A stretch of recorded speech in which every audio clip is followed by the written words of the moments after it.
It's Larson in the lab again. This is station 2 of our Properties of Water lab. And what we're doing here is we're looking at what happens when you mix sugar into alcohol and into water. Does it dissolve better in one of those substances or not? So what I've done is I used an electronic balance, which is right there behind me, and I measured out 1 gram of sugar. We're using grams because that is our metric unit. And 1 gram of sugar, I used a scopula to help me measure it out. And I put 1 gram into each of these two weighing dishes. I also used a graduated cylinder to measure out 20 milliliters of alcohol and put into this Erlenmeyer flask, and 20 milliliters of plain water to put into this Erlenmeyer flask. So my lab instructions tell me to take these two Erlenmeyer flasks, which is water and alcohol, and I'm going to put the screen down so you can see them a little better.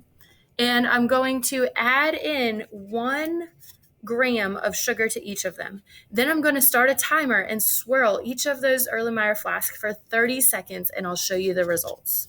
So 1 gram of sugar into each flask. Okay, there we go. So this one is water. This one is alcohol, isopropyl alcohol, just like you could buy at the drugstore. I'm going to swirl. Oops, didn't set my timer. Starting my timer for 30 seconds, I'm going to swirl these two.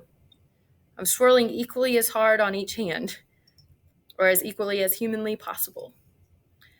Remember, we used grams and milliliters here because those are the metric units that you would use when talking about measuring things in a science lab.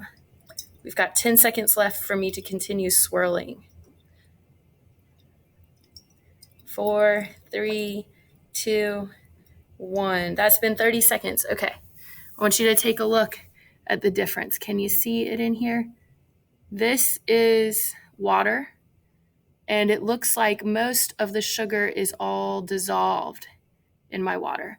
This is the alcohol, and you can see some sugar did not dissolve in the alcohol. Not all of the sugar dissolved. So in the water, all of the sugar dissolved. And in the alcohol, there's some sugar left in the bottom of the Erlenmeyer flask. So again, this is water with sugar. This is alcohol with sugar. And all of the sugar dissolved in the water, but not in the alcohol. So you're going to fill that in as the observations for the lab.